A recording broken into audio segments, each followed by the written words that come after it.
Good afternoon, everybody. My name is Charles Bromley. I'm the founder of the Ohio Fair Lending Coalition. And on this day, we're taking on the challenges of subsidized housing through the voucher program. And tip of the hat to Jennifer Whitner, who helped put together this, and also all the members of the conference planning committee who worked on this, and our sponsors. But before we get started, I want to mention that the founder of all public housing, not only here in Cleveland, but across America, was a guy by the name of Ernie Bone.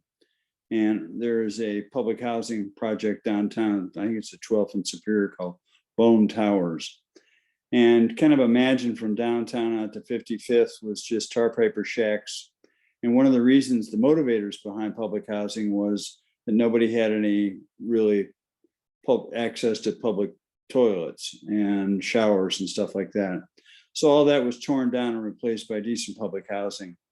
And stands as a tribute that Cleveland was the leading city in America to take on the issue of public housing and assisted housing for low and moderate income people, mostly low income people. So today we celebrate that day. We celebrate all those people who work for decent housing, decent place for people to live. And the challenges that we still have as a country and a society accepting low and moderate income housing. And as you see across the nation, tents and problems with housing and challenges of affordable housing here in Cleveland and across the country. So I'll turn it over to Jennifer. She'll introduce the panel. It's a great panel. If you have questions or comments, put them in the chat. We'll get to them, and also your questions. This panel should go from approximately now till 2 o'clock. Thanks so much for all your participation. Jennifer, it's all yours. Thanks, Chip. By way of introduction to our forum today, I'll start by saying that the Housing Choice Voucher Program is a misnomer. Many, if not most, voucher holders don't really have much of a choice as to where they can live, because so many landlords, especially in higher income areas, refuse to accept their vouchers. And I'm going to quote from a report co-authored by one of our panelists, Philip Garboden, stating, "Rental property owners have incredible power to define the residential options of poor families." Our panelists are going to discuss many of the reasons for landlords' reluctance to participate in Section 8. They also will discuss ideas for improving the program and encouraging or requiring landlords to accept vouchers. We have a large group of panelists to make sure that many viewpoints in this important and controversial topic are represented. It's my hope that this conversation doesn't end at 2 o'clock today, and that all of us can collaborate to make changes to ensure housing choice for voucher holders and to satisfy the concerns of landlords. We'll start with Philip Garboden, a professor in affordable housing economics, policy, and planning at the University of Hawaii, who is spending this year as a visiting scholar at the Russell Sage Foundation. Phil was one of several authors of a report entitled Urban Landlords and the Housing Choice Voucher Program, which is based on interviews with landlords and property managers in Cleveland, Baltimore, and Dallas. Next, we'll hear from some landlords.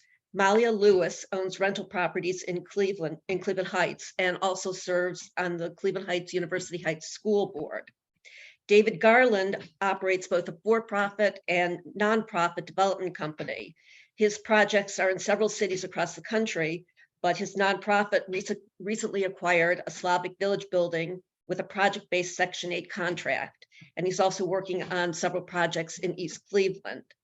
Chuck Schulman is the president of Carlisle Management and is on the board of the Northeast Ohio Apartment Owners Association, which he served as its president. He also has served as president of the Ohio Apartment Owners Association. CMHA is represented by Dora Nolan rather than Jeff Wades, who had a scheduling conflict arise.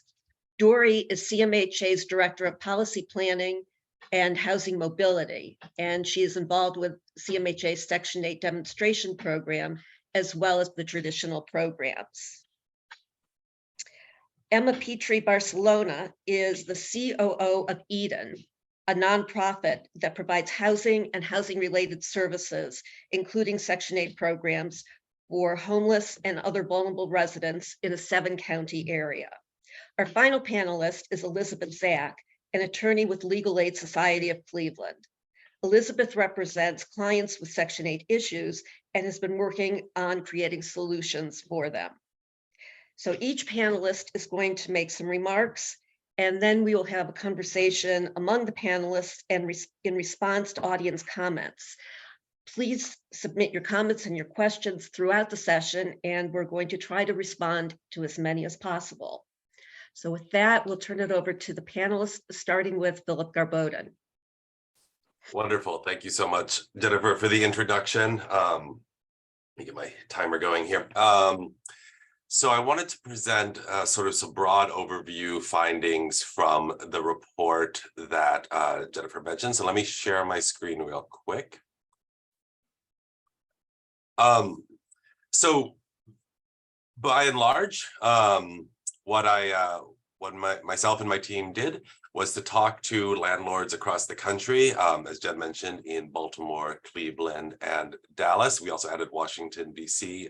In later iterations of the project, and also sort of suburban Maryland as well for another project I'll talk about in a bit. And our goal was really to understand what landlords thought about the Housing Choice Voucher Program, what motivated them to participate in the program, and what pushed them to non-participation. But I always like to begin with the caveat that most of what I'll be talking about represents landlord perceptions of the program. They are therefore incredibly important to understand because landlord perception is what drives participation. The degree to which they are based in, specific aspects of a particular public housing authority or particular tenant group, or of course, not what I'll be discussing today, right? This is about how landlords experience the program, which is going to dictate whether or not they participate. Before I get into my own research, I wanted to talk about a new report that just came out. The citation's down there in the lower right-hand corner for some folks out of the Furman Center here in New York. That is finally, for 2 decades, we've been relying on a report from 2001 about success rates in the voucher program. So success rates is basically the percentage of households that receive a voucher, right? Go through that initial screening process, get their voucher. It's the percentage of them that are able to find housing on that voucher, right? So, and everybody who fails essentially returns the voucher. It goes back into the pool of vouchers and is issued to a new family on the waiting list, ideally. So what you're seeing on the screen right now is the distribution of success rates across the country. So you can see that about half of public housing authorities have a success rate somewhere in the range of 60% or below, right? Another way to think about that is that means in most places, roughly 30 to 40% of households that are issued a housing choice voucher cannot use that voucher in the time allotted. That can range from 60, 180, even more than that days, depending on various waivers from HUD and the Public Housing Authority. But this is we should take this as a troubling sign, right?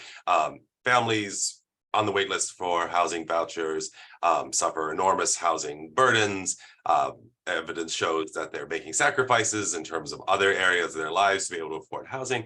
And the offer of a voucher, depending on the metro area you're in, can be thought of as equivalent to a cash subsidy of many thousands of dollars over the course of a year.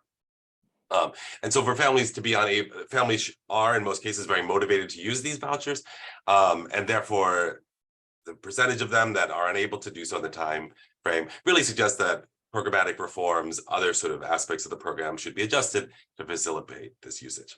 And of course, using a voucher is only part of it. As Jen mentioned, the goal of a voucher program is to increase choice, right? And so are families being able to access the types of communities that they think are best equipped to support them and their families? Are they able to live in housing of reasonable quality, in a reasonable size? All of the normal things that we would think about when we're selecting homes for ourselves and our families. And I don't have data to show you right now of that, but the evidence suggests that voucher program does not perform particularly well on those features either. Because I know everyone here is curious and is very Cleveland focused. This report from the Furman Center does outline each public housing authority. I was able to pull the data for the Cuyahoga Metropolitan Housing Authority.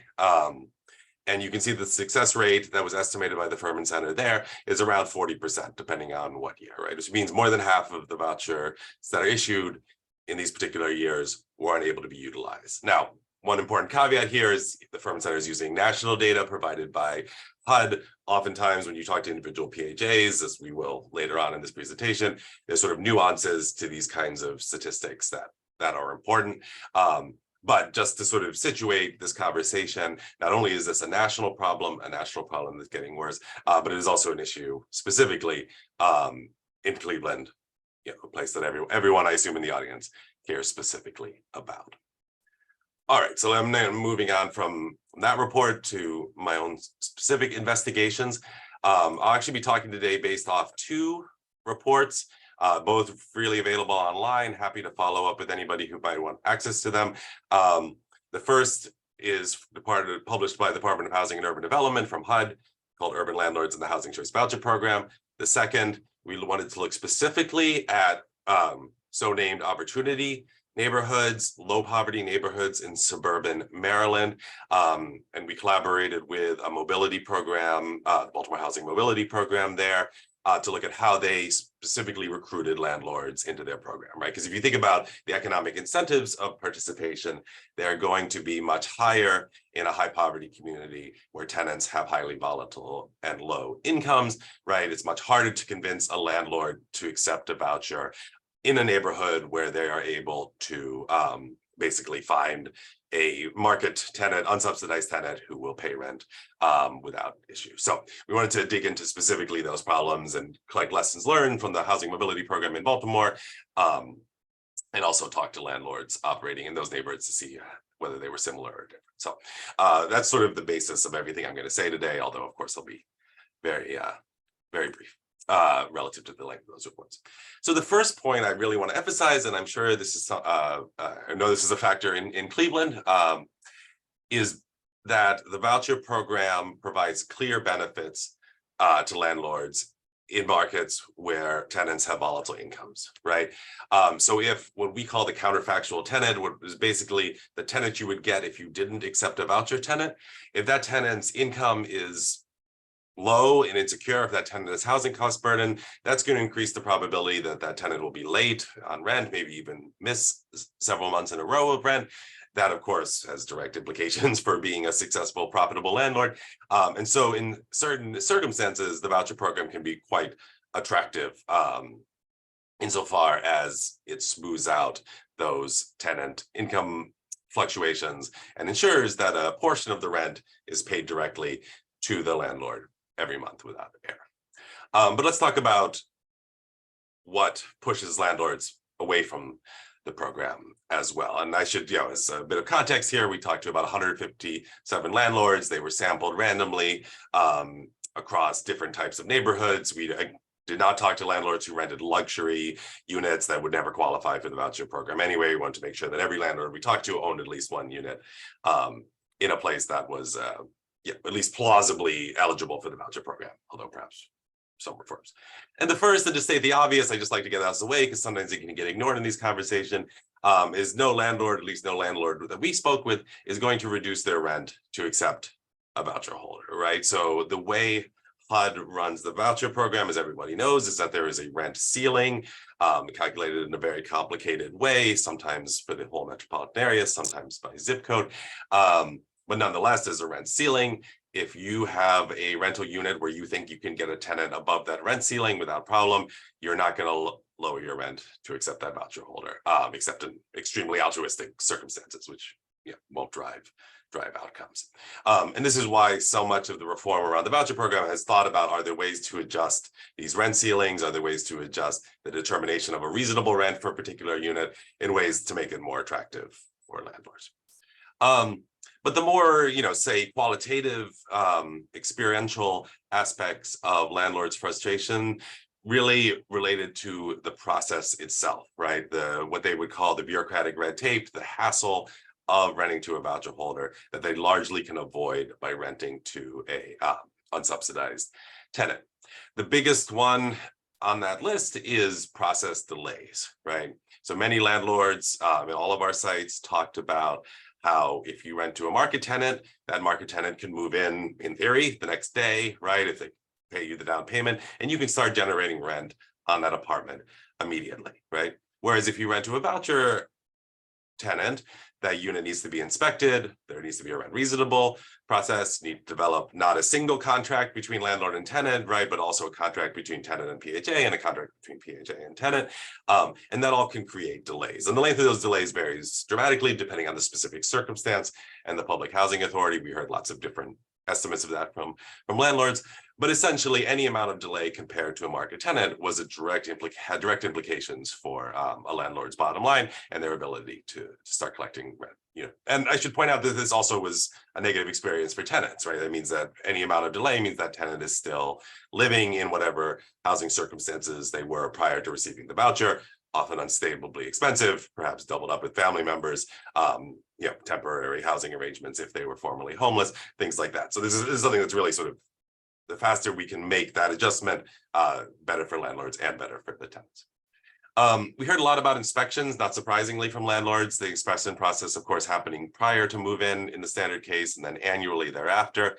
I think most landlords generally agree that sort of the on-paper standards that HUD uses, the HQS inspections, were not unreasonable. They sort of dictated what a safe and sanitary home would look like. But they were very concerned about the enforcement, right? So the sort of high levels of what they saw as just inability to predict, right? This often led them to not make repairs in advance, sort of trying to see what the inspector found, which then resulted in subsequent inspections and again, time delays. So consistency was sort of the name of the game there. Landlords were also very concerned about public housing authorities when they had tenant conference and not really understanding the housing authority's role, right? So for most of the time, a public housing authority really leaves tenant management up to that private landlord who's renting to that voucher holder. But because they were involved in the contractual relationship, landlords often felt that they deserved more intervention from public housing authorities when they did have a dispute with the tenant, and were frustrated when they weren't getting the answers they wanted from those housing authorities. And then particularly in higher opportunity neighborhoods, or sorry to say lower poverty neighborhoods, we did see some higher scrutiny of voucher holders, concerns about vandalism, concerns about this based on pre-existing stereotypes of landlords. And I should mention that most of these perspectives, with the exception probably of the last one, really came from experience with the voucher program, right? So these were, not things about delays, things about inspection processes.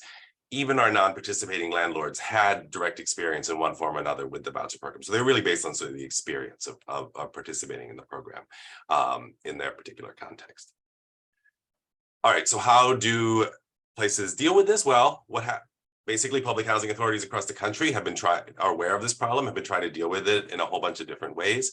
There's very little evidence about the effectiveness of any of these solutions. And HUD is now implementing a national gold standard control trial, which, in 5+ years should result in some answers about which of these are most effective. But in the meantime, what we're seeing is a lot of innovation at the local level from local housing authorities. I'll go through these fairly quickly. I'm sure you'll hear from these about these more as we go through. But the first group of incentives really is about making it more profitable to rent a voucher holder. So increasing that rent ceiling that I was talking about, or providing direct cash incentives, lease up bonuses, referral bonuses, things like that, for landlords who are willing to rent to voucher holders. The second is to obviate those concerns about property damage. Was setting up damage and repair funds, right? So if a tenant damages your property up to a certain amount, the agency will reimburse you for those damages. The nice thing about these, at least so far, is that these funds often go unused, right? There isn't tremendous evidence that voucher families are more damaging to properties than any other tenant, but having those funds as insurance is supposed to do, gives landlords a sense of security about renting to these and willing to take that risk on these tenants. The third set of things really is designed to fill those gaps in payment while the bureaucratic process is happening. So if you're renting to a voucher holder and they leave and then you want to rent to a new voucher holder, some PHAs are thinking about, can we bridge there so you're still receiving your rent even for that 1 month, say, that the unit is empty, right? Sort of as an incentive to continue to lease to voucher holders. Can you do advance payments to cover lease up delays? Or master leasing, right? Can a PHA enter into a long-term contract with a particular landlord so that that unit is always available to a voucher tenant, and the landlord can be doubly ensure that their rent is going to be consistently paid for 5 years, for example.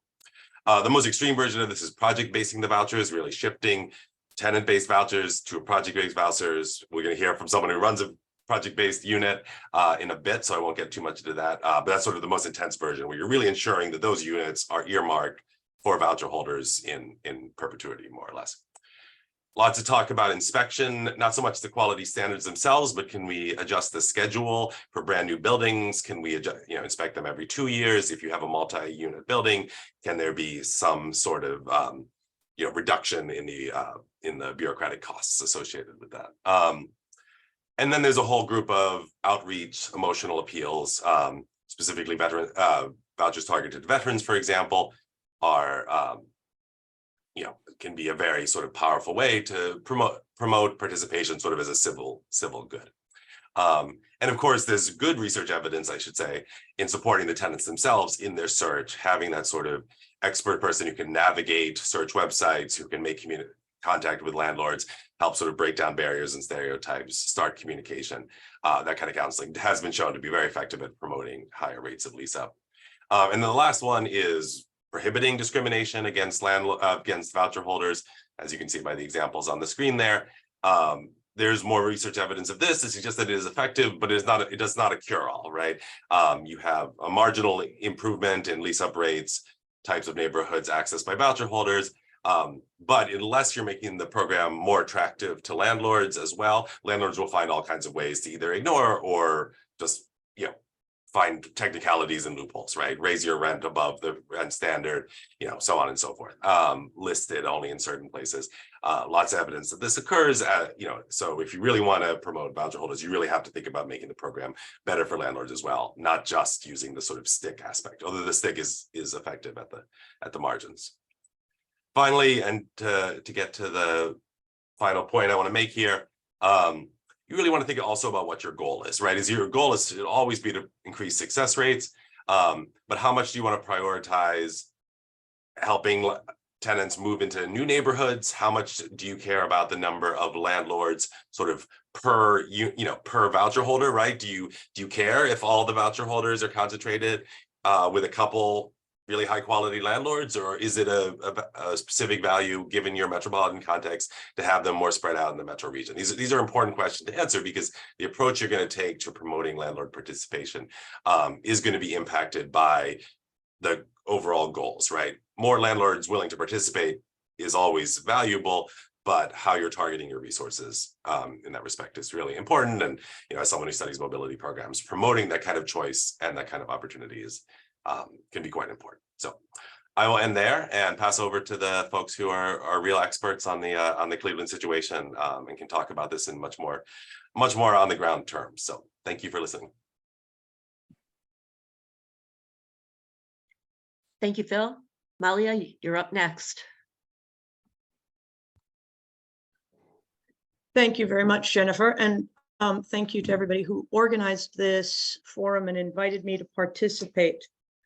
My name is Malia Lewis. I am the sole managing member of a tiny LLC called Blue Real Estate. And I started my company to become a landlord when my youngest child started kindergarten, with a specific goal of providing decent housing for families who wanted to also send their children to my school district. This all began before I became a member of the school board, because I was committed to a school district that I saw as being very good and very diverse and providing opportunities for all the children who showed up. And what I learned as a landlord is that there are lots of people who want to send their children to Cleveland Heights, University Heights city schools, but who cannot afford the rent. So I made an intentional decision to work with CMHA and provide housing for Section 8 voucher holders. And honestly, it's probably the worst decision from a business perspective that I've ever made. And I'm going to discuss some of the things you've just heard from a real life perspective. Time is a huge issue. The 30 days minimum to receive a contract offer from CMHA after having gone through my own vetting process with a prospective tenant is time during which I could have rented the same unit 3 or 4 times over. And that is obviously lost revenue for me. And then there's the additional factor that frequently the contract offer I receive is less than the rent that I'm requesting for a unit. And a tenant doesn't know in advance what sort of rent CMHA is going to cover. So they have a voucher that says, I have X number of children, so I need a 3-bedroom or I need a 4-bedroom. And they think, therefore, that the rent will be paid on my unit. And then the offer comes in being substantially below market rate. I have to accept that below market rate offer for at least 12 months, and I'm not allowed to fill in a request for rent increase until after the first year of any one tenant's tenancy. Interestingly enough, sometimes a request for a rent increase ends up with a rent decrease, which is quite unfortunate and a bit of a surprise, because I'm using the same information as anybody else's to determine what market rates are in a specific neighborhood, right? What's being advertised. And then to find out that CMHA thinks actually I deserve a rent decrease rather than a rent increase can be rather upsetting. When it comes to inspections, the how to phrase this? The things on the inspection list are all perfectly reasonable. There's nothing wrong with expecting the wiring to be safe and the plumbing not to leak in a rental property. I have no issues with that. But getting that first pre-move-in inspection can sometimes add extra time while on top of waiting for a contract offer. And that's time that both the tenant can't move in, and I don't know whether I'm going to be allowed to let them move in because they may want something to be changed. There's been a lot of trouble. I mean, I've been doing this for about 14 years now. And inspectors were in-house, then inspectors were contracted out. And there's been inconsistency, to say the least, with how inspections are carried out, how they're scheduled, whether anybody shows up on time or not. And it's a huge time suck for me because I have to allow a 4 or 5 hour window. I don't always get a phone call in advance saying I'll be there in half an hour, which I always request because that allows me to be productive somewhere else before I go and wait outside for the inspector. And most recently, I had a quality assurance inspection scheduled to come back in after an inspection, and the QA inspector no-showed. So, that's infuriating, both for the tenant and for me, because the tenant was worried that there might be something wrong that would prevent her from staying in the house. I was trying to figure out why the initial inspection wasn't sufficient and this quality assurance was needed. And we're both putting our lives on hold to wait for a 5 hour window and nobody showed up. The communications with CMHA or the contractor around inspections is abysmal. Sometimes the tenant gets a letter, sometimes I get a letter. We never get emails in advance. The letters will have a phone number and an email address, and getting any sort of information back is torturous. And I find that communication in general between myself and CMHA is pretty terrible. They switched over from one portal to a different portal a few years ago, and that was a difficult transition. But once it was completed, I discovered that nobody answers the telephone ever. And so you have to submit everything through the portal. And if nobody replies, then nobody replies and you have no recourse. Other reasons I honestly should not do what I do for a living. Utilities are an issue. Water and sewer is connected to the owner of a building, not to the resident of a building. So getting agreement from tenants to reimburse for their actual water usage can be difficult. And in a multifamily unit, if you own an apartment building, say with 6 apartments and 6 meters, then you're allowed to put in the lease with the tenant that they're responsible for reimbursing their water usage. I have a double with a single pipe coming into the house, which I then split and put 2 meters on so that I could have accurate readings for the 2 sides of the house and the 2 tenants.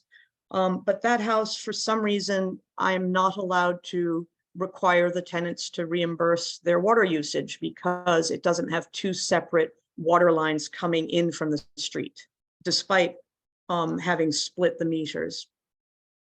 That sort of thing can be infuriating and makes it even more important to receive market rent, because I'm covering the cost of water and sewer. And in Cleveland Heights, sewer is a long and ugly story and very expensive. And we now have a 3rd bill that comes quarterly for city sewer and landfill. And, you know, every 4th month, everybody gets this unpleasant surprise when the 3rd bill shows up. And, you know, that's expensive. What else did I want to mention?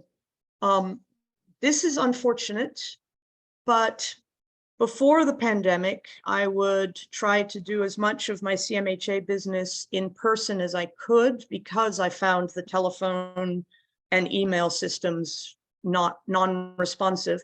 And I spent good amounts of time sitting in the lobby in the waiting room of that building, just observing the way the employees treated tenants and prospective tenants. And I was quite shocked by the disrespect that was shown to the voucher holders in their daily dealings with the bureaucracy. And it sort of made me extremely grateful that I don't need to rely on a subsidy for housing. I mean, I'm a landlord, I'm at the flip side of that. But it also really hurts my heart when the employees of an organization whose goal is to help people are not compassionate, are not respectful. And I find that honestly inexcusable. The building was shut down for a long time during the pandemic, obviously, and I have not been back in it since. So I hope things have improved. There are a couple of good things to be said about landlords accepting Section 8 vouchers. One is that, you know, the larger share of the rent does show up in my bank account every month automatically. And that means I'm only chasing after a small amount of the rent, but I do still have to chase after it. And that can be a fair amount of work.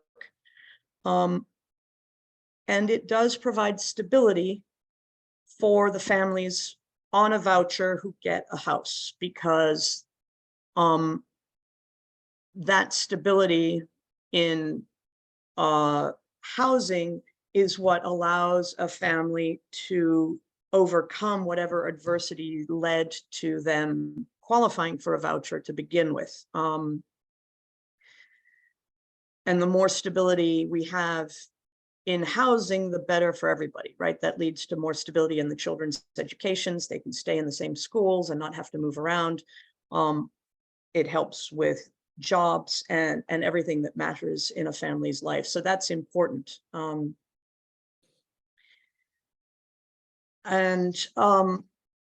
The speaker before me, Philip, mentioned the number of contracts involved. And so that is a triangle, right? My company has an agreement with CMHA. CMHA has an agreement with the voucher holder, and then I have a lease with the tenant. And, you know, it's a three-legged stool, and frequently one leg gets wobbly for one reason or another, and it takes a little bit of extra paperwork to clean it up. So why do I do this? I have no idea.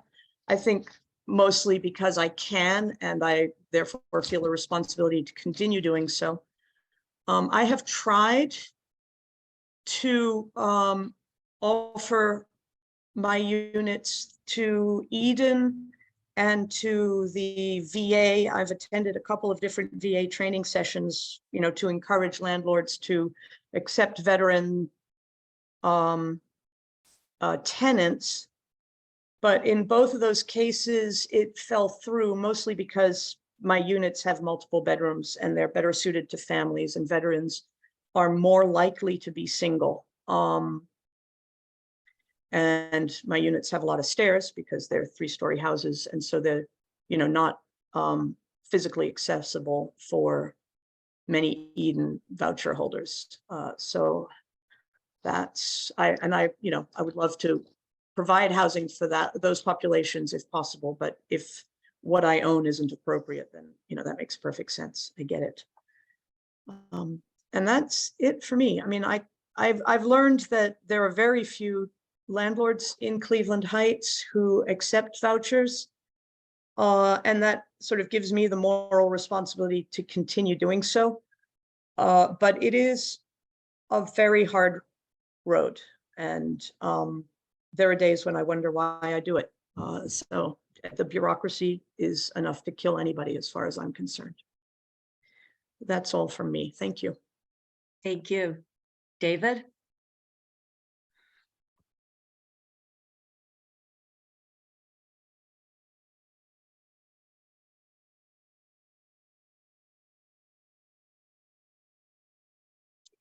Okay, can you see that?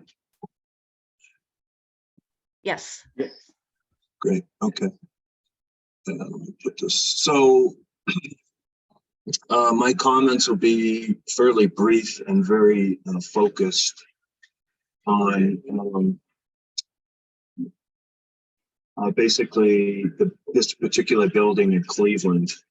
And what I share will be largely anecdotal, just my experience over the past year since the Olympia Foundation took over the building. This is kind of a unique building because this is a picture of it.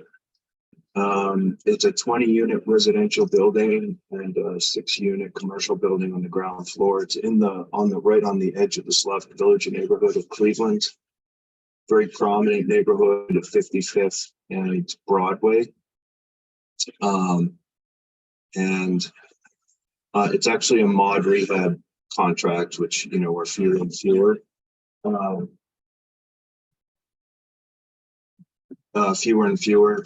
So there have been some particular unique challenges in that respect, but that's not really relevant to our conversation. So I'm going to keep my points very broad. So like I said, you know, we took over the building about a year ago. I will preface everything by saying, you know, the building was not well run. There's very few housing options, period, in this area of town. The tenants who are there do like the building, but it was not well run. It was not well maintained. And so we came into it with that kind of uphill battle from the get-go. I'm just going to look at things in three parts. So basically, when you're talking about stakeholders, as we see it, there's three groups of stakeholders, which are, of course, the tenants, the administrators, and the landlord. And when we all met briefly before, I do hope there's some tenant representation here as well, because, you know, they have an important voice in the matter. But what I will say is that for all three of these groups, I don't think anybody starts out the process, and we're fresh. This is our first run with CMHA in Cleveland.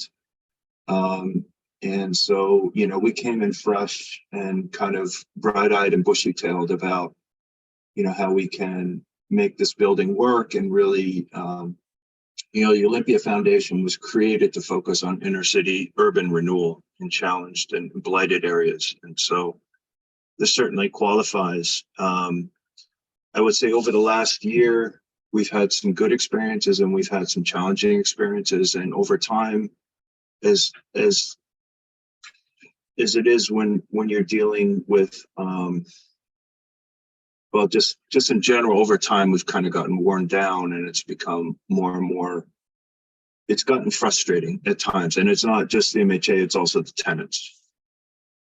So just looking at the tenants first, there are some great tenants in our building. I would say about 75%, 3/4 of them are great tenants. I would say 1/4 of them are out to game the system. And they know how to do it, and they do it well. They're not dumb. They've learned how to take advantage of what's available to them. And if we had an opportunity, you know, we would love to replace that 25% with the other, you know, similar to the first 75%, but that's challenging. Our tools are very blunt. They're not sharp. And so, as Molly was mentioning, you know, you've got kind of a three-legged stool here, and everybody's fingers are pointing at everybody else. So it's hard to really hold anyone accountable, including the landlord, because there's three people at play, and the interaction between them is not always clear. So there are tenants, but our ability to enforce anything with them is like I said, very blunt. And like the lease really doesn't amount to much of anything, particularly if they're not paying any rent. But we can't, it's hard to work through CMHA to get to enforce them to do anything, because CMHA is, our impression is that they're not, we would love to be more partners in more of a partner stance with CMHA, but it's not really framed that way.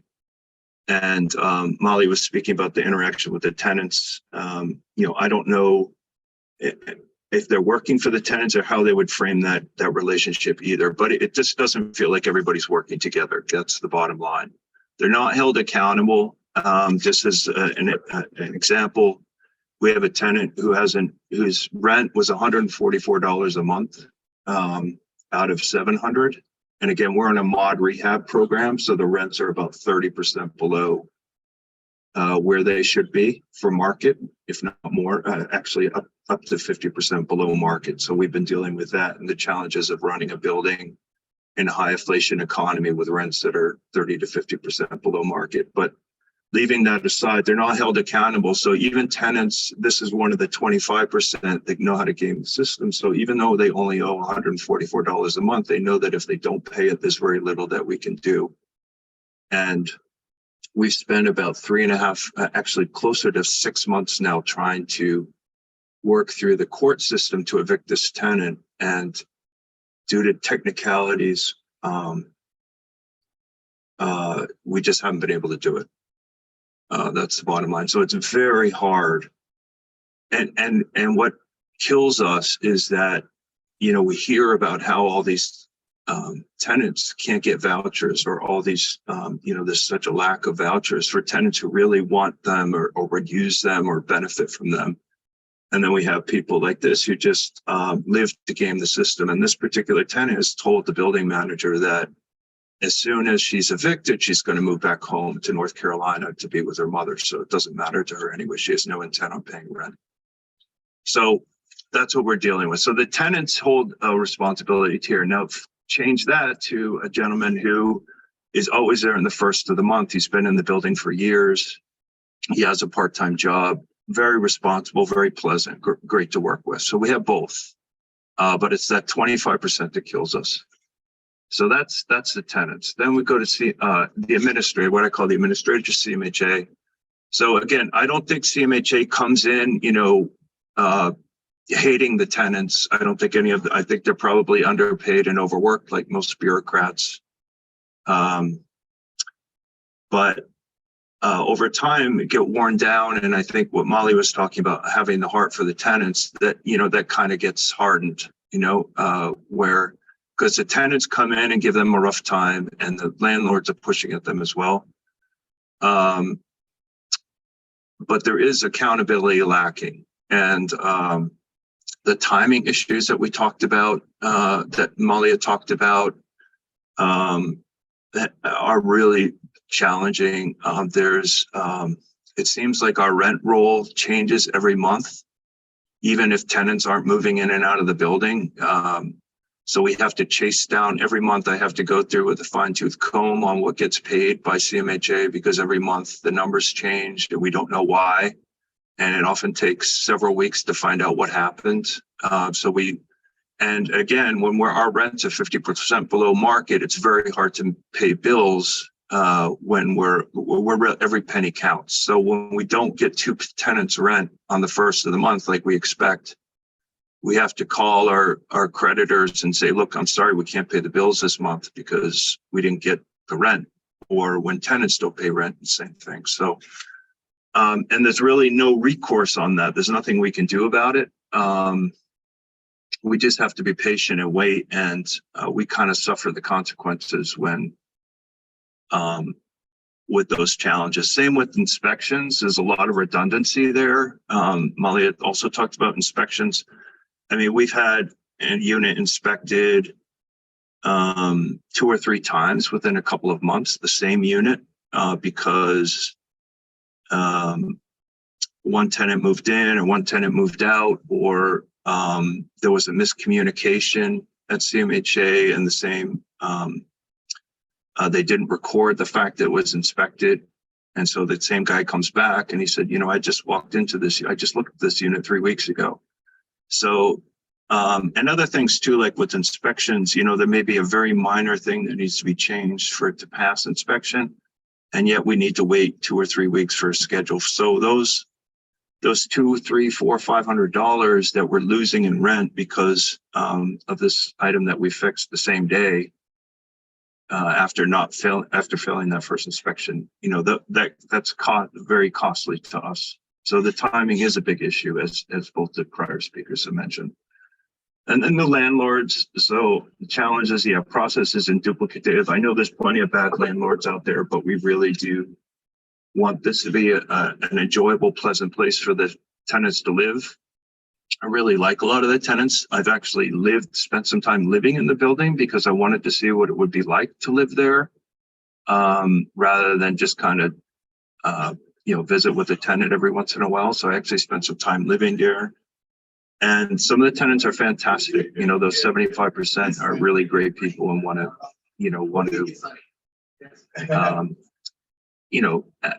support their families and have a nice home. Then there's the other 25%. I've already touched on this. They're seeking to game the system. Another tenant would, on a regular basis, she'll get a job, and then when the rent goes up with CMHA, she'll quit her job. And so there's that too, and she's part of the 25%. Inconsistency I talked about, that's the rent roll changing and payments changing every month. We don't know why that happens, and it's hard to find it. We still don't know why. Sometimes we don't get paid for some units and do for others. Lack of technology. So, for some reason, even though every tenant has a cell phone, they don't they don't want to use the technology. So they go down to the office, and sometimes they get bad information. They have to go back to the office when all of this could be done on their cell phone. And I don't know why, since everybody spends so much time on their phone. I don't know why they don't just do it on the phone. So I know CMHA has tried to implement some of these things, but for some reason it's not taking the way it should be, which would also facilitate a lot of things, particularly their annual registration. That could be a nightmare because they don't do it, or they can't. A lot of them don't have transportation. They can't go down to CMHA. They don't want to do it on their phones, so that process takes forever, and a lot of them get threatened to lose their benefits, which means we lose rent. And then finally, the limited tools, which comes back to the three-legged stool thing. So the eviction process is infuriating, particularly when tenants like the two I've mentioned don't deserve to be in a system that they don't appreciate. And there's also no, there doesn't seem to be a sense like this is an interim step for 2-3 years or whatever it is to move on to getting a job and actually paying your own rent. This seems to be a lifelong endeavor. So anyway, that's that. And then finally, I just wanted to touch on some ideas. I mean, we can all talk about problems, but what are some possible solutions? I think forums like this are really great, but I think all three need to be present. I think the tenants, the administrators, which are present, and the landlords need to be there and really talk about how can we make this system better, because all three groups really want to see improvements. There need to be better accountability mechanisms on all sides. And then I think sharing successes would be great too, because we've seen some people actually flourish in this building, and be great if more people knew about it. So that's all I have. Thank you, David. Chuck?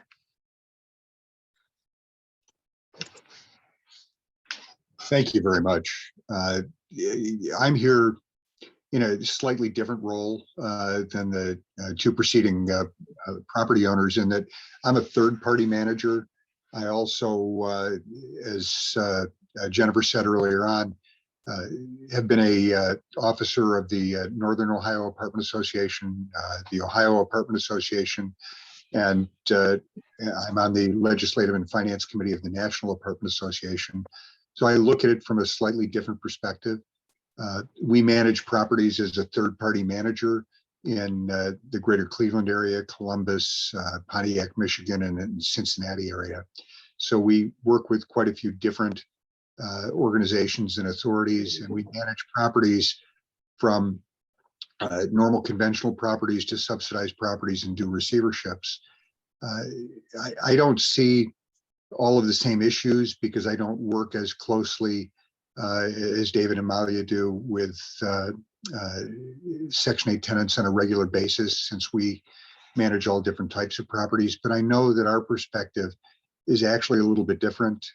We have the same kinds of frustrations with certain things, but we also understand a lot of that comes along. And we've seen, over the years, the changes in CMHA that have taken place, and there have been times where it's been easier and times where it's been more difficult to work with the authority. But also in working with other housing authorities, we find different experiences. So in working with the Akron Metropolitan Housing Authority, Lake Metropolitan Housing Authority, there are different issues, and they're not endemic to the industry. It's something that you have to deal with and work your way through. I would echo some of the things that were discussed, like the unevenness of the inspections and the difficulty and the rent payments being different in given months without a lot of explanation. But I think the conditions that really need to be addressed are how tenants can take an advantage of the system. And I don't mean gaming the system, I mean getting into it and getting decent affordable housing. There are quite a few landlords who would be willing to do that if there weren't the hurdles that you have to go through. on a regular basis. I know that we have some Section 8 voucher tenants and really have some of the same issues and don't have some of the other issues, but it hasn't stopped us from wanting to do that. And we've had them in properties where, you know, they've looked at the fair market rent calculation, and it's been a reasonable rent payment for us. So we're willing to do it. But I know in a recent property, an issue in Tremont, we had a tenant who fell in hard times, applied for voucher assistance, and unfortunately it took too long for her to be able to do that. She didn't get responses in the timing that she needed, and wound up being evicted because she couldn't get that subsidy that was necessary. And we would have been willing to accept it, had other tenants in the same building who were receiving vouchers, and had no real reason not to want to accept her doing that. I think one of the things that Malia talked about was the cumbersome series of agreements. That's really the same in almost every authority, but you know, there are ways to work around that as long as you know exactly what you're dealing with. The issues that we've seen, though, with not just CMHA, but some of the other authorities, is that some of the people who are in administration don't altogether see the same thing when they look at it as we do. And then there's constantly a discussion on trying to get to the point of being able to offer the tenancy in a way that's acceptable to the authority, the tenant, and to us. If there were a way to streamline that process and create a uniform agreement that everybody could use, that certainly, you know, would make it so that you don't have to have 3 different contracts, and have something that is, you know, there's nothing's going to be universally acceptable, but something that you can work with as a way to do that. And I think that would be something that most landlords would find more acceptable to do if they don't have to jump through all the different hoops that they do right now. The other thing that Malia talked about was the unevenness of the inspections. And, you know, and David mentioned someone who'd come out and done an inspection, and then a few weeks later did it again. We find that all the time. And we find that the people doing the inspections, each person who comes out is looking for something different. And if someone comes back on a reinspection, they may find something that the first person didn't see, or not have an issue with what the first person had an issue with. But also, there isn't always an understanding of really what needs to be done. The quality of the inspectors is not uniform, so that some inspectors really can see problems and others almost manufacture problems.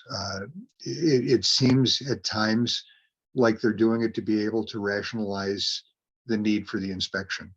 And again, that is not just with CMHA. We see that with each of the authorities, but we found that with city inspectors, it's the same thing, candidly, that there are people who are better educated and more knowledgeable, and as a result, you know, find the issues that are really there, and others who find issues that aren't there but make them major issues. And that's something that really should be addressed on a larger scale process. The issues of tenants and some tenants being responsible and some tenants not being responsible will not change. There does need to be an education process, or a better education process of the tenants, both prospective and current, so that they know exactly what is expected of them and what they should expect of the landlords. You know, one of the things in a meeting that took place a couple of days ago in getting ready for this, Chip Bromley mentioned the idea that there really needs to be a new or a revitalized and bring back a Cleveland tenants organization.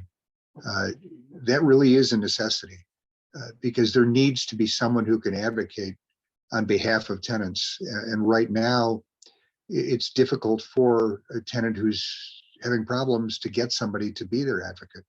And having someone who can explain to a tenant from the tenant's perspective what is, what their expectations should be is incredibly important. The landlord is not going to have the same impetus to tell them, what's best for them always. There are, good and bad landlords, just as there are good and bad tenants. And, you have to be able to have someone who's there on behalf of the tenants to assist them. The ongoing inspections are not an issue. Many cities, not all, but many cities do inspect on an annual basis. So, that's something that, every landlord should be prepared to deal with and to properly maintain their properties. You've read about a lot of conventional properties recently that have been very poorly maintained, that are being maintained worse than many of the inner city subsidized properties that people have complained about in the past. So, a bad landlord is going to take advantage of their tenants, whether they're conventional tenants or whether they're subsidized tenants, and holding them accountable is something that has to be done, and proper inspections are the start of doing that, as well as the courts doing it in a uniform way to make sure that everyone is carrying the weight that they're supposed to. The processing time for payments that was mentioned, and the idea that a tenant can live in a property for 30 days before a payment is received by the landlord, and then at times for the landlord to get a payment different than what was originally agreed to, or have payments withheld for different reasons, becomes something that makes it very unattractive for someone who is not managing a lot of subsidized housing or voucher tenants to deal with, because it's an aggravation that's unnecessary in many people's eyes. So it helps to limit the number of units that become available for the voucher tenants, and it creates much less of a pool for the valued tenants that are actually out there. The other thing is the eviction timing is different with a subsidized tenant than it is with a conventional tenant. And if somebody is being evicted for cause rather than just for payment, it makes it more difficult. And that becomes a hurdle that quite a few landlords are unwilling to have to deal with as well. Creating some uniform policy that protects everyone the same way, levels the playing field. And as long as a property owner manager knows what it is that they need to do it the proper way and what the expectations are, they're typically willing to live with that. And having something uniform for all tenants that makes it so it's not so burdensome on the property owner to have a voucher tenant would certainly help quite a bit. The idea of getting additional cooperation from some cities, because there are a number of cities, especially in the outer ring and outside suburban areas, who don't really want to see properties accepting voucher tenants. And that becomes more difficult because it actually is a impediment for a property owner to do that when the city puts hurdles in front of them. And if they wanted to try and do a property-based deal, very few cities other than inner ring suburbs or a city like Cleveland really are cooperative in allowing deals like that to take place. I know that we worked with, as I mentioned, Akron, Lake, and we've worked with Eden quite a bit, and have had a lot of success in doing that at times. The one thing that I thought I'd bring into this, even though it's slightly off topic, is that when we were working with the Cleveland Housing Network during the COVID crisis, Cleveland actually was much better in getting payments to landlords with the COVID monies than most of the other cities in the area. So there really shouldn't be a reason that Cleveland can't and CMHA can't be the entity that makes it easier for a tenant to live in a subsidized property or have a voucher, and make it easier for the property owner to be able to communicate with them. On a national level, I can tell you that it's always a topic of conversation at any of the multi-housing council or the National Apartment Association meetings, where there's always a look back at how to make Section 8 more of a factor with the property owners and the landlords involved. And no one's come up with anything that really is consistent across the industry. Certain cities are much more cooperative. Certain authorities make it much easier, and others, unfortunately have some roadblocks. And I understand some of the frustrations that Malia and David have in regards to it. We see it on a regular basis, but because our portfolio has conventional properties as well, we can weather the storm of not getting a payment or having the delays involved. But someone who is primarily accepting voucher tenants may or may not be able to survive as a result of it. And, there needs to be cooperation from both sides of the table, both those who represent tenants and those who are the landlords. And there needs to be more consistent conversation, in finding ways to get everybody with a like mind moving forward.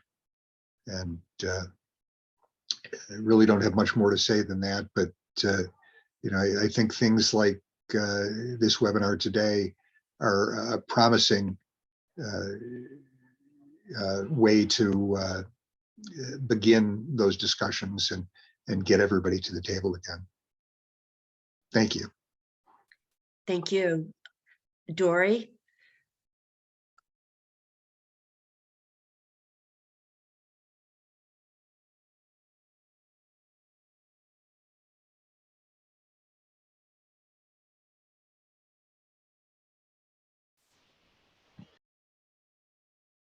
Oh, Dory, you're muted.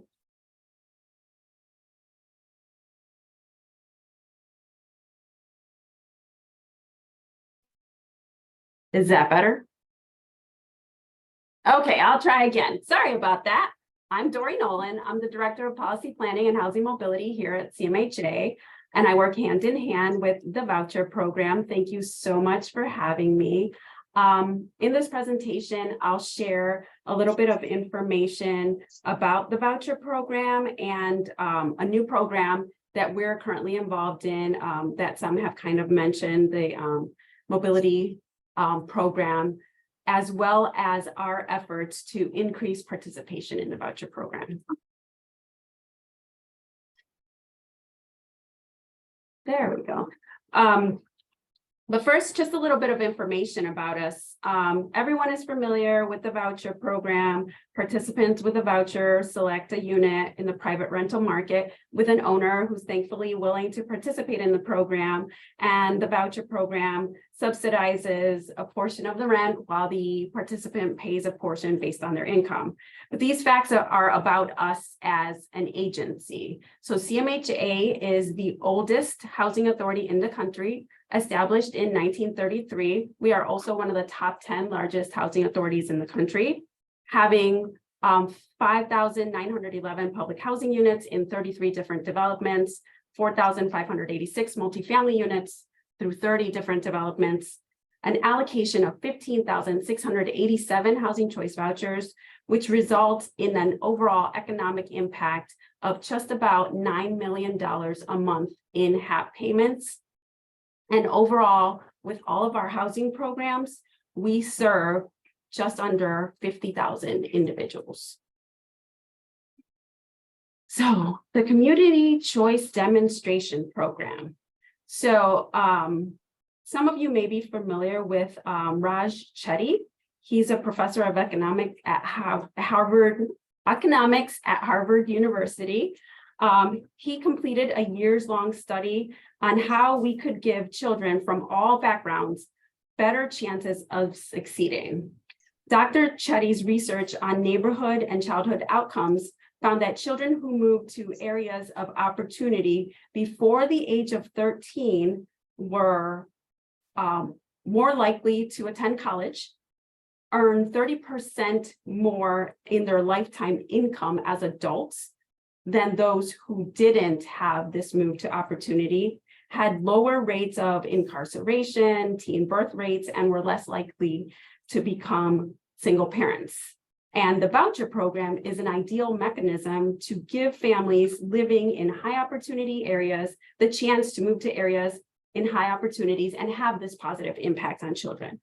In July of 2020, HUD made available an opportunity for PHAs to apply to participate in a mobility demonstration study by submitting an application to a competitive award, CMHA was one of the 9 sites selected to participate in this demonstration. The Housing Choice Voucher Mobility Demonstration is a large-scale, multi-site randomized control trial to test and evaluate the effectiveness of providing voucher assistance and mobility-related services to families with children to encourage such families to move to low-poverty areas and expand access to opportunity areas. PHAs such as CMHA that are selected for the demonstration implement mobility programs by offering mobility-related services to increase the number of voucher families with children living in these opportunity areas. We will work together with their regions to adopt administrative policies that further enable housing mobility, increase landlord participation, and reduce barriers for the families to move across PHA's jurisdiction through portability. The demonstration will randomly assign enrolled participants to either a treatment group that receives mobility-related services or a control group that receives business as usual, just regular voucher services that are already being offered to voucher participants through the program, through the HCV program. Just a quick summary of what a mobility-related service would be. And the timeline for the community choice demonstration is listed here on the slide. Obviously, the goals are to assist families to move.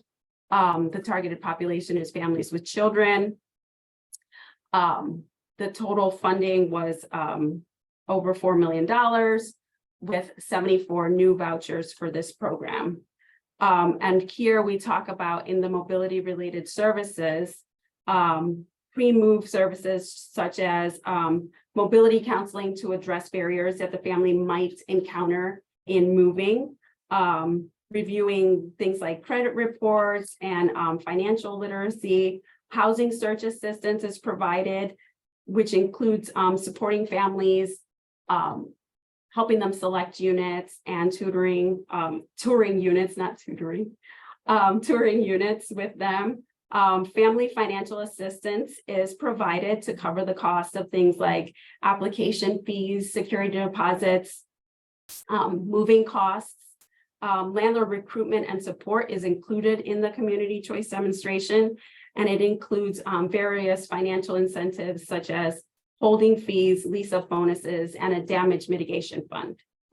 The demonstration also includes post-move services, which would include, so once the family has moved, there is a post-move like communication with their mobility counselor, which would include connecting them to resources within their community and regular check-ins with the family to see that they're still doing great. We are currently in year 3 of the demonstration.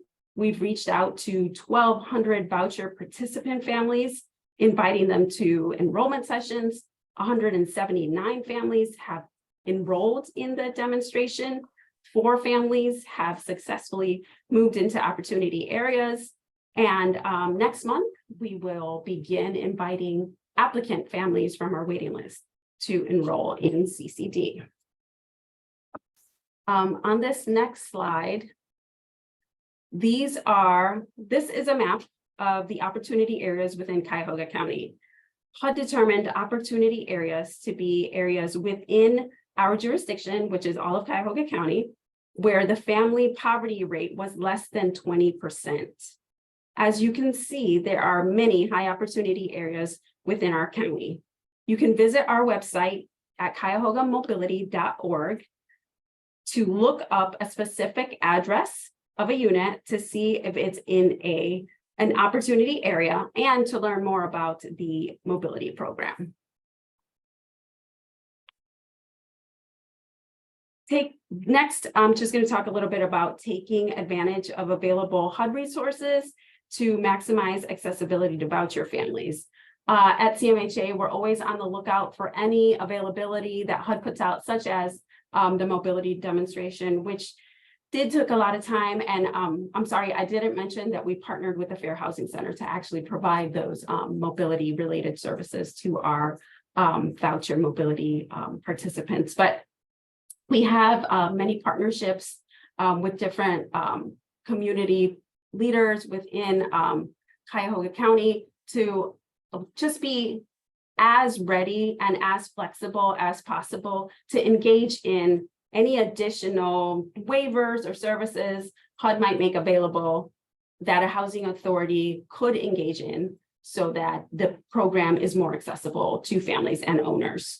So more recently here, we've created a landlord engagement team. This is a specific group of 3 staff members who are, amongst their other duties at CMHA, they are dedicated to resolving landlord issues with help from other affiliated departments within CMHA. So they'll help unravel all of those issues that you might have, being your one person participant rather than having to call this department or that department, that department, that department. Other landlord resources are, we have created a landlord resource center here at CMHA. So when you come into our lobby as an owner, there is a specific area off to the side where landlords engage with our landlord engagement team, separate from all of the other hustle and bustle that might be going on in the lobby of CMHA. So it is a dedicated space with computers and telephone to engage with directly with our landlord team. We've also created a landlord inquiry email, which I am realizing here but I promise I will post in the chat. I didn't write down what the landlord inquiry email box is, but I'll post it in the chat. We also recently developed and published on our website a landlord portal guide to go along with our new landlord portal. So everyone understands how to engage in the landlord portal. The current landlord portal allows you to see information about your current contracts. We also recently created and published on our website a landlord participation guide so that current and prospective owners could see exactly how the timeline, what to expect of the voucher program, and how to interact with the voucher program. We also created a landlord newsletter that is specifically geared towards owners. It's sent out quarterly via email to active landlords, directly addressing landlord issues. We've also created landlord events. So we have landlord training sessions, For current and prospective owners, these are virtual sessions to learn more about the program. The invitations are on our website. You register through Eventbrite. We're trying to make it as easy as possible during the day, even evenings, on weekends. We also have started for the first time last month, and we plan to continue doing virtual office hours. These are times where we'll just make through Eventbrite a Zoom similar to this available, where landlords that are having issues or have questions and don't have time to come into the office or be on the phone can sign up for a slot to have a direct face-to-face engagement with one of our team members at the Housing Choice Voucher Program, the landlord engagement team, to talk through those issues. And it would work just like this. And you can sign up for that. And then we're also going to be holding landlord meet and greet events where prospective owners with current units that are available could come to a meet and greet event that would also be, we would invite current landlords that have units available, as well as participants that have or applicants that have a voucher and are looking for spaces to try to make that connection with participants and owners to get more folks that are on the program actually housed and using their voucher. In optimizing the Housing Choice Voucher Program for landlords and tenants, we have an open waiting list. That's one of the mechanisms that we're using to hopefully expand access to the voucher program. In the past, if you'll remember, the tenant-based waiting list would be open once every few years. It would be open for usually around a week. Excuse me.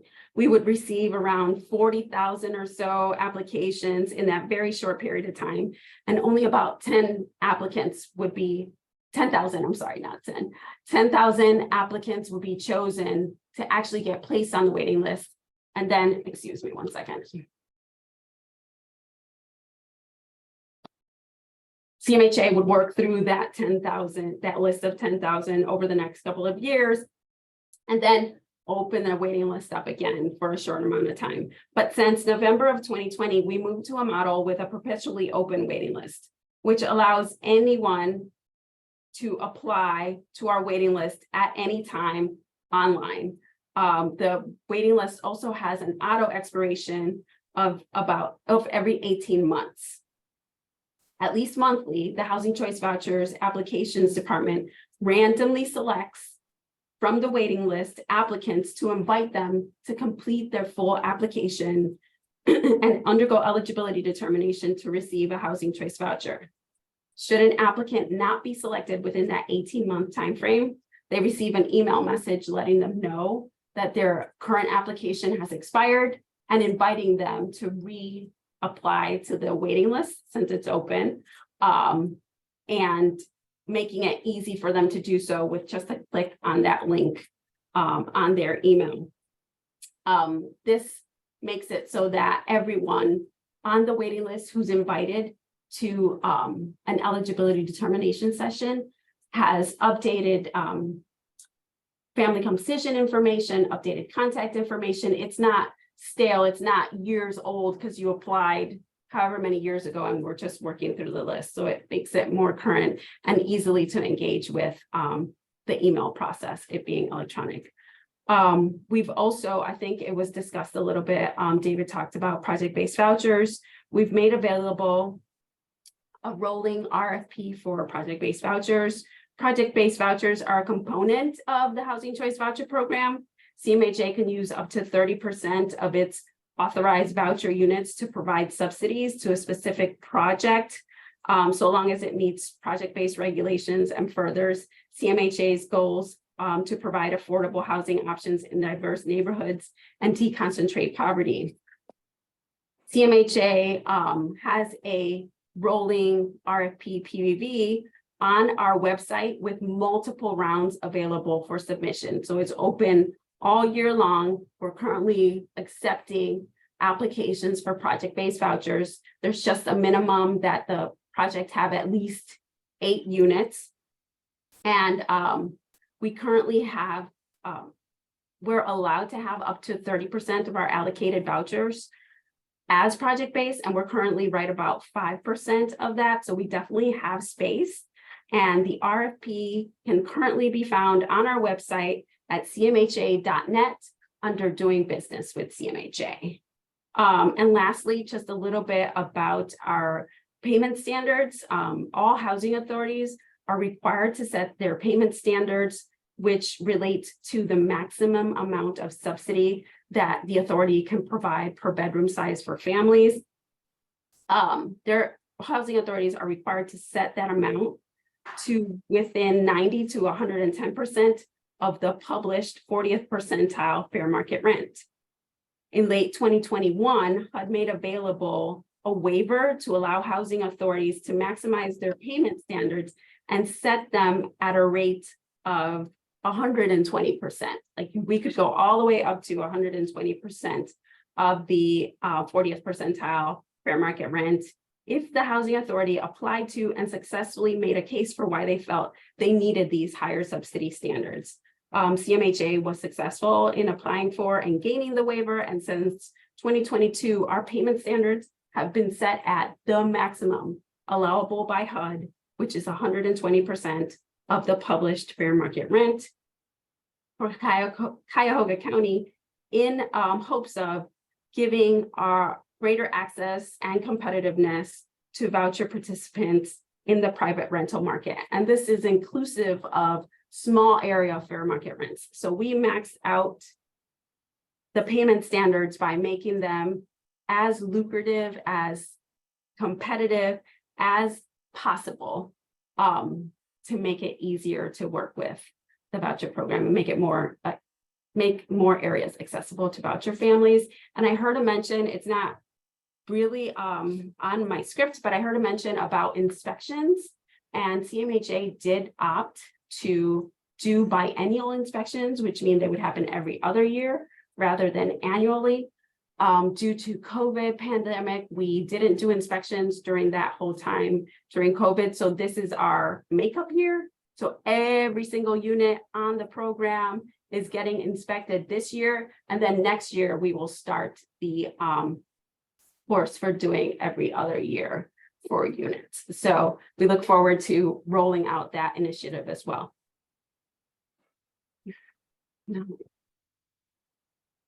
And lastly, this is just my contact information, as well as Alexandra Tyler. She's the head of our landlord engagement team.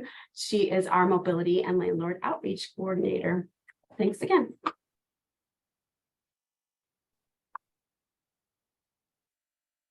Thank you. Next, we have Emma. Yeah, do you want me to share my screen, or are you guys gonna do my slides? You can screen share if that's easier for you. Oh, okay. Yeah, let me pull them up then. So share screen. Well, hi, everybody. I'm Emma Petrie Barcelona with Eden.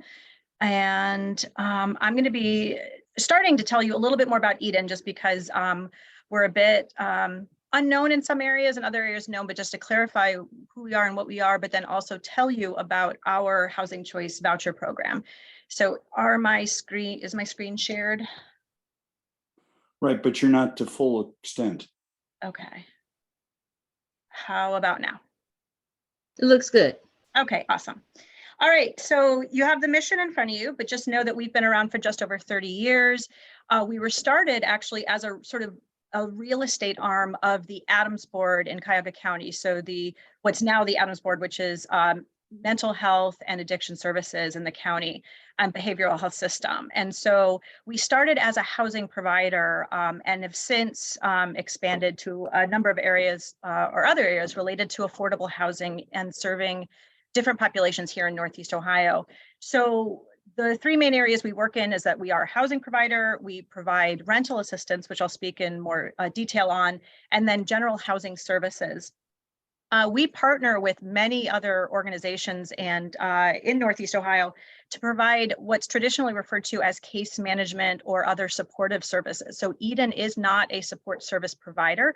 Our area of focus is housing and the relationships that many of the other people have been speaking or discussed with regard to housing, especially in the affordable housing space. But we have other organizations that we work with to help meet those day-to-day needs of the persons that might be part of our programs or in our units.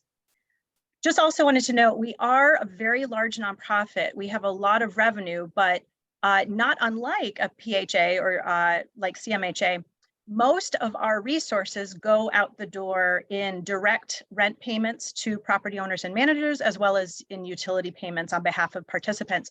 So while we're very large, our actual operation is much smaller than it may seem, but we are a large organization.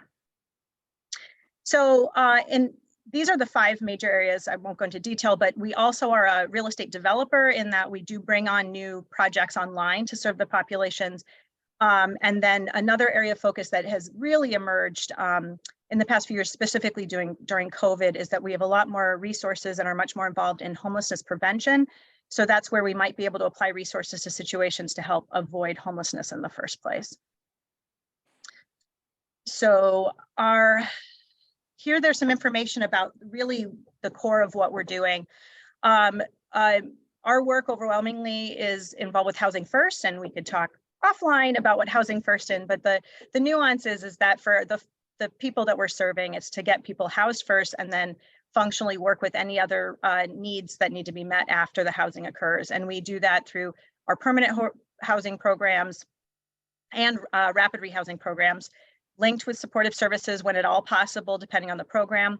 We focus on choice, that the voucher holders that we have, that they have choices as far as where they're going, as well as when we own and manage units, ultimately to provide as many options as possible for people who work with us. We also have resources to help support housing stability. And specifically, and now is one of those times actually, whenever possible, we have additional resources, and by resources, I mean money, dollars to help apply to property owners and managers to various situations that may relate to our voucher holders. Who we serve, though, overwhelmingly are Northeast Ohio's generally more vulnerable. So these would include persons who are low income, but also may have any number of other barriers to housing or stable housing. And you see the list in front of you there. One note, I do want to just be clear, when we refer to returning citizens, that's often also known as, or in the past had been known as, the reentry population, or persons exiting prison or incarceration. But homeless and persons with disabilities are major areas that we work with. So just some quick stats on Eden is that we PowerPoint is not moving. Oh, it's not moving? Oh, I'm so sorry. Okay. I'm not sure. It's in front of me. Do you see the impact slide? Okay, Yes. How about now? Yes. Okay, well, and I'm just gonna go back really quick just so you can see there, but again, if you need the slides later, I'll share them. And so impact, we serve just under 5,000 households. So every year we've been getting larger.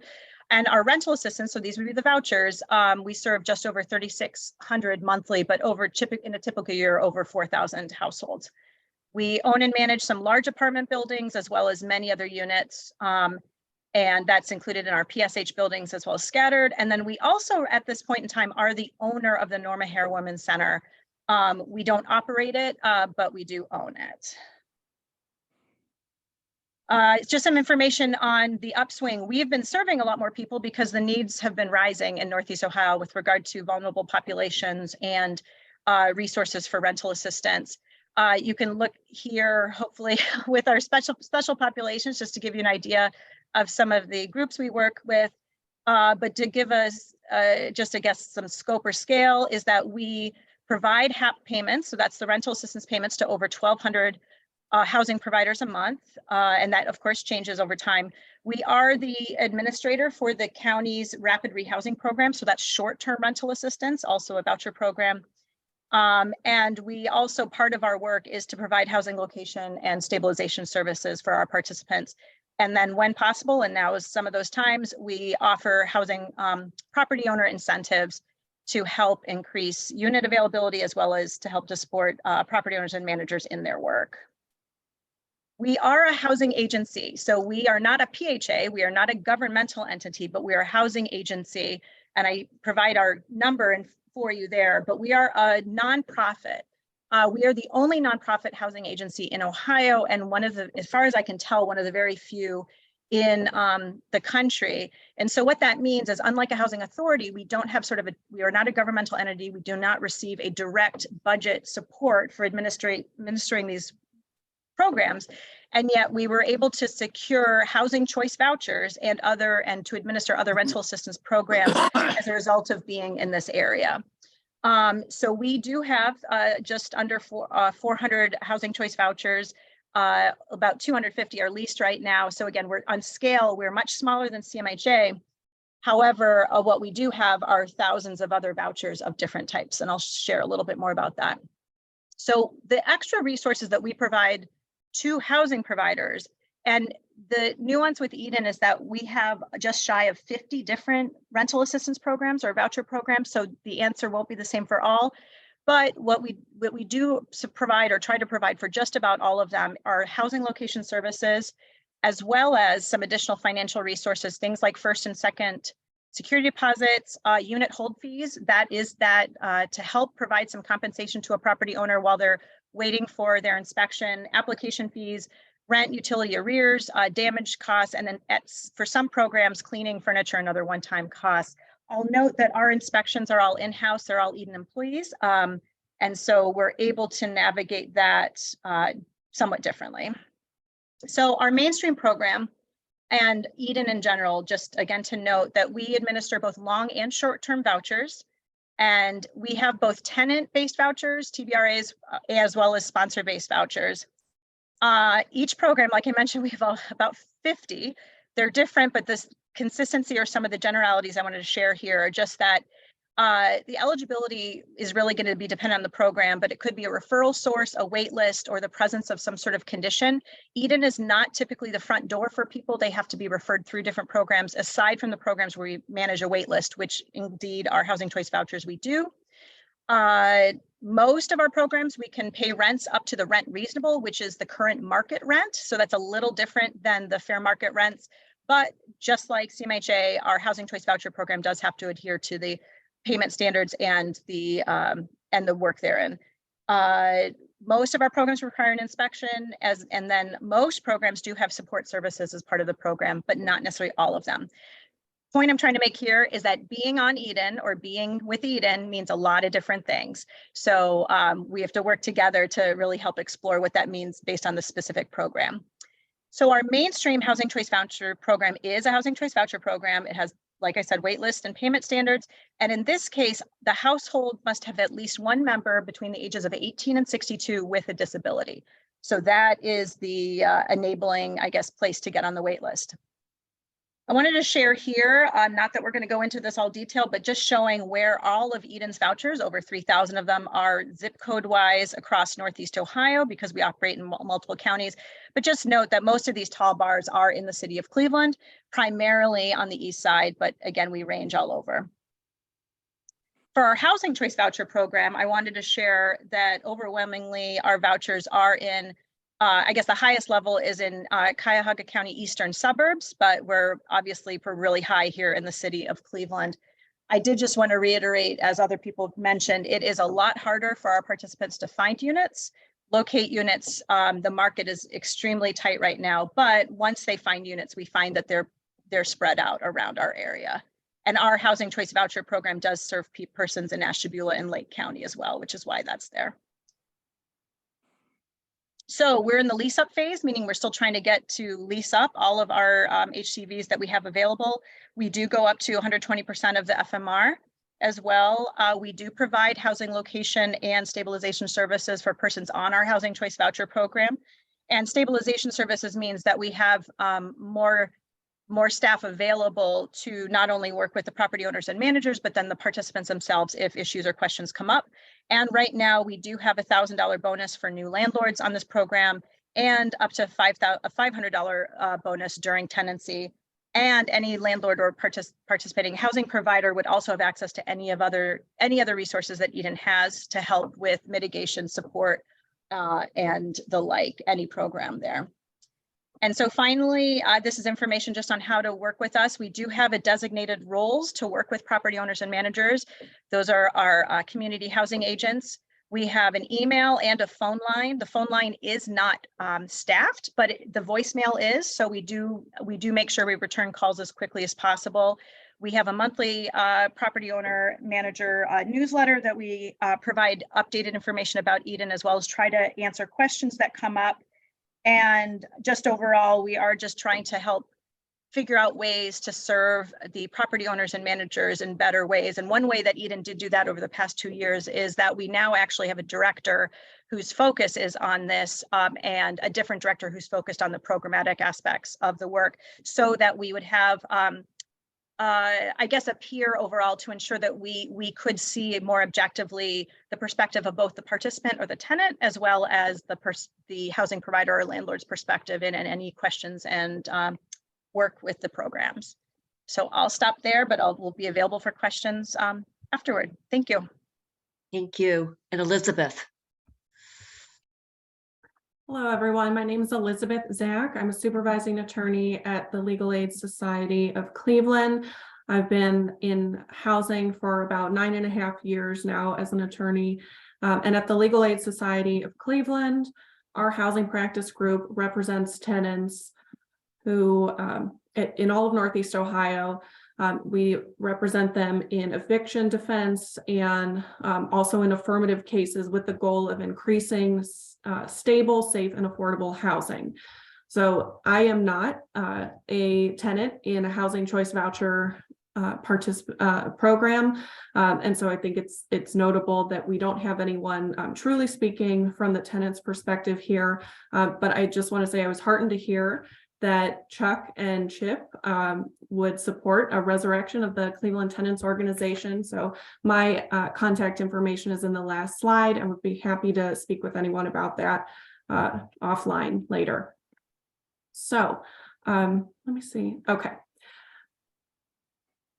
Right. I am going to make this as snappy as possible, but if we're talking about challenges for vouchers, I think there's challenges with placement, and some of that has already been discussed from the landlord's perspective earlier. There's also challenges with actual retention.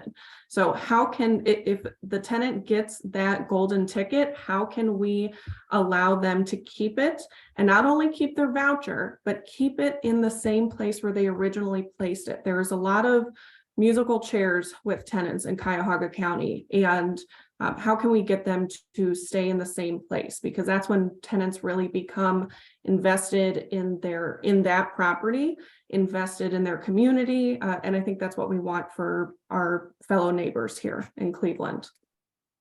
So let's take a look here. This shows, this is a map from 2015, and it shows where vouchers are placed in Cuyahoga County.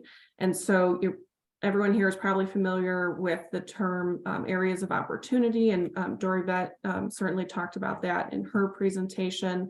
So you can see here where vouchers are placed primarily.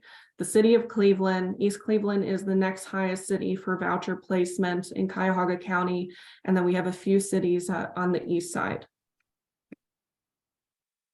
Okay, so the first tool for the first tool for voucher placement could be source of income protection. We see that in a couple jurisdictions in Cuyahoga County already. The source of income protections in our area come in the form of a few different local ordinances. And the idea is that they prohibit landlords from saying no simply on the basis that someone does not have the type of income that that landlord is looking for. That could be that the landlord might not want to work with the voucher program. The landlord might not want to accept security deposit or rent assistance.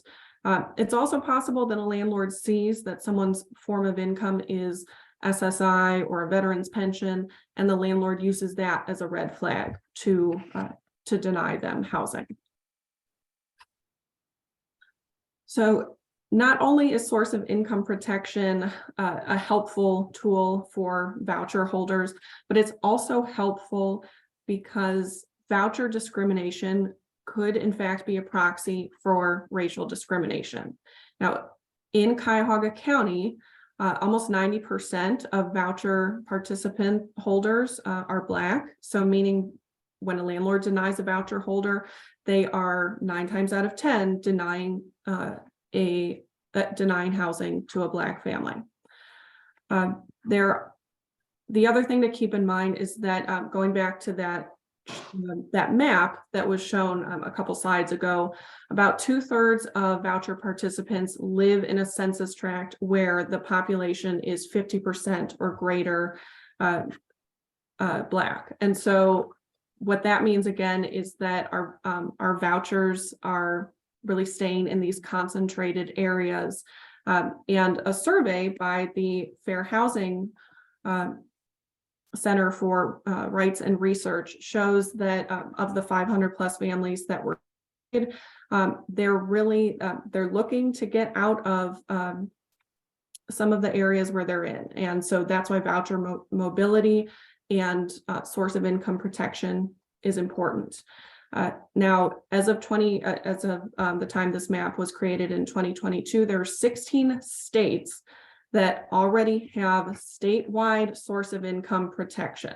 So it's codified in those states that a landlord cannot deny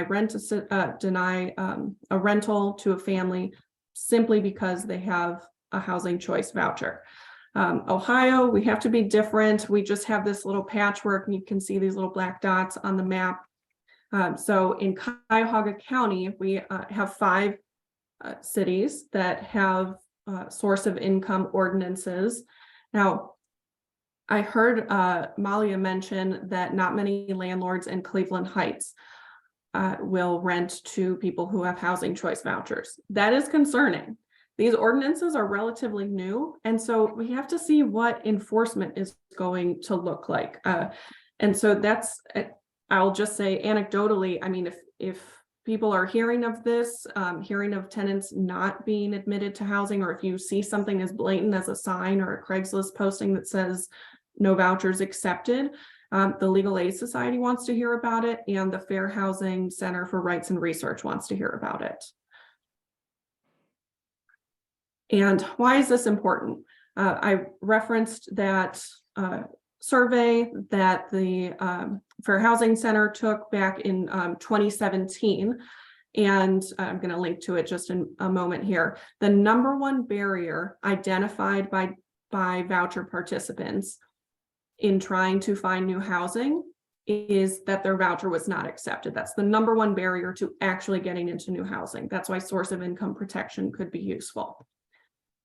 And here's a link to that survey here from 2017. And there's also a collection of good national resources that are available here through the Poverty and Race Research Action Council.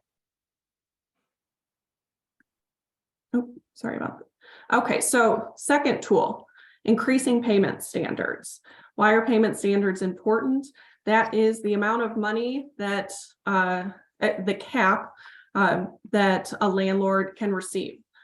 Let me take a look here. The payment standard is the maximum monthly assistance payment for a housing choice voucher participant before deducting the tenant's portion, that total tenant payment, which is always just going to be roughly based on 30% of their income.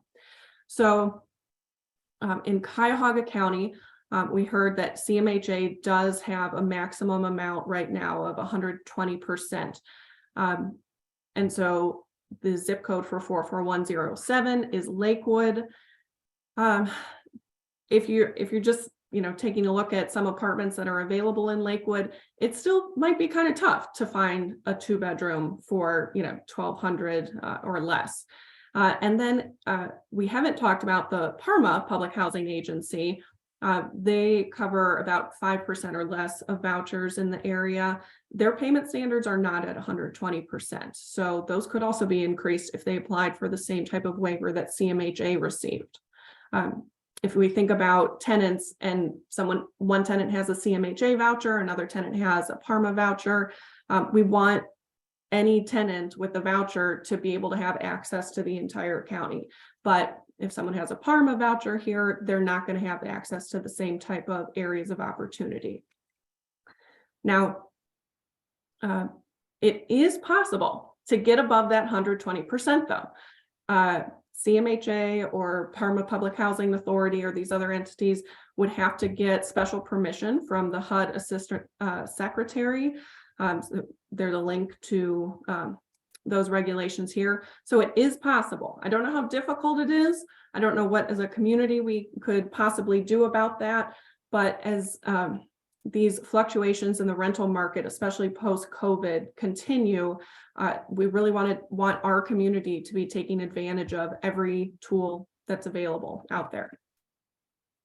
And the good news is that raising the payment standards really gets factored into the following year's budget. So hopefully that wouldn't be anything it shouldn't be anything that's a hardship for our local agencies.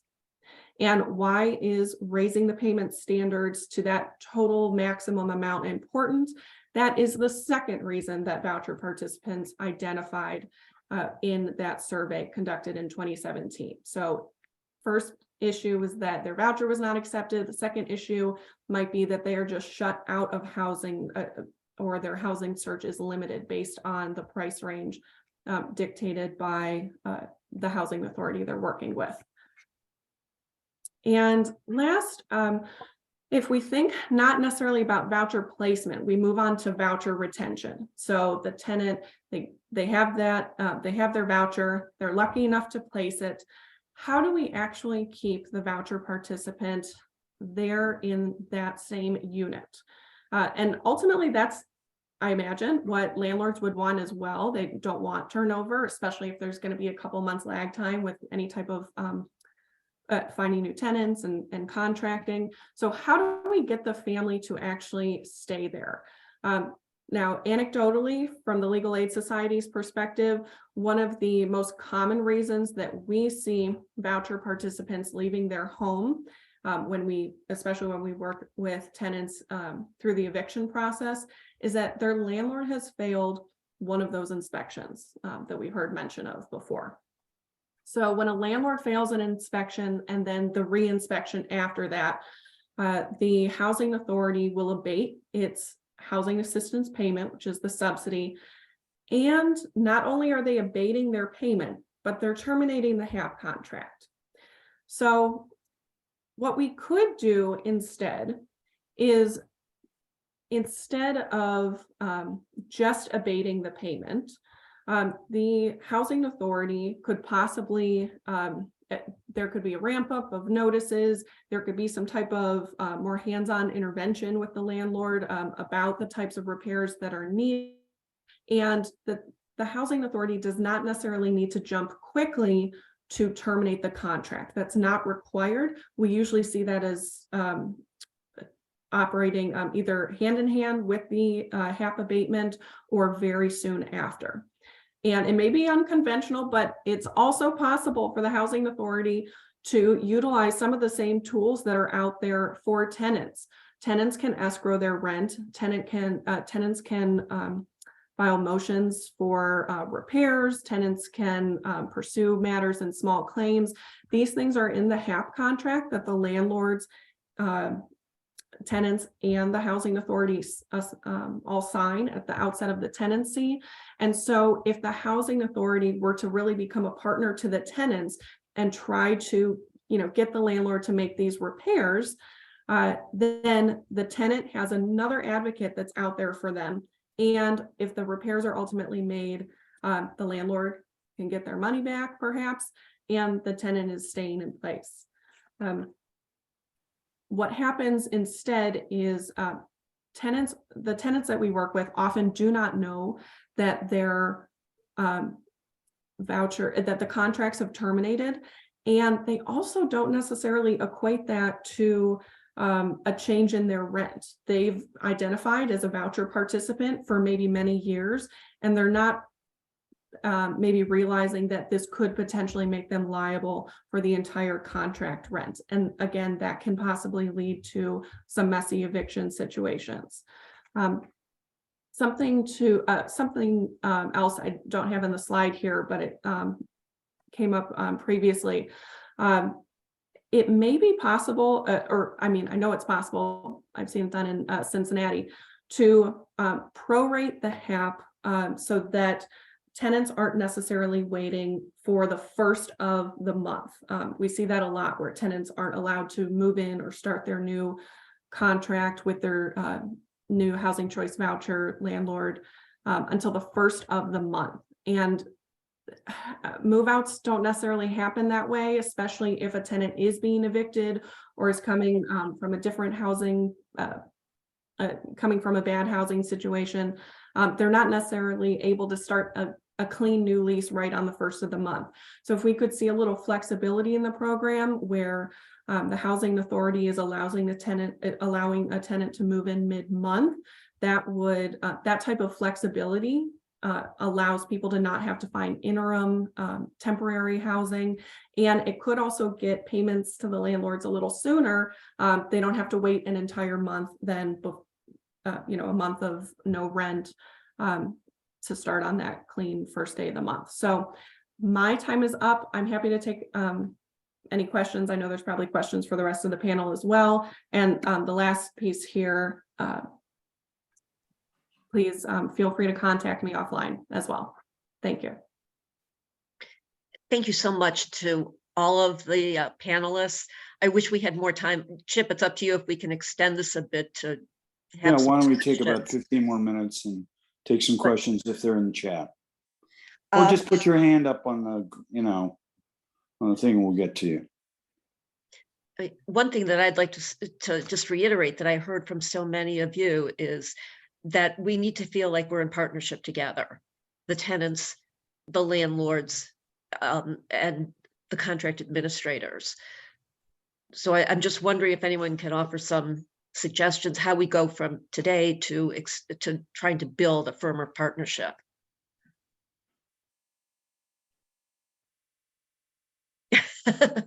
Okay, we can defer that question.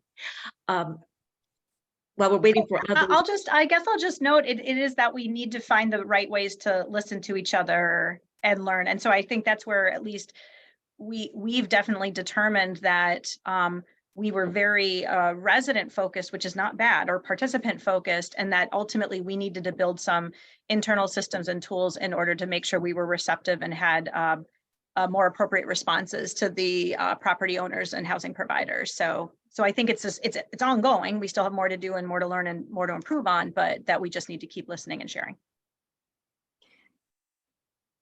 Dory, I wanted to ask you, I was really heartened to hear that you've opened up virtual office hours for landlords. I think that's a really positive move.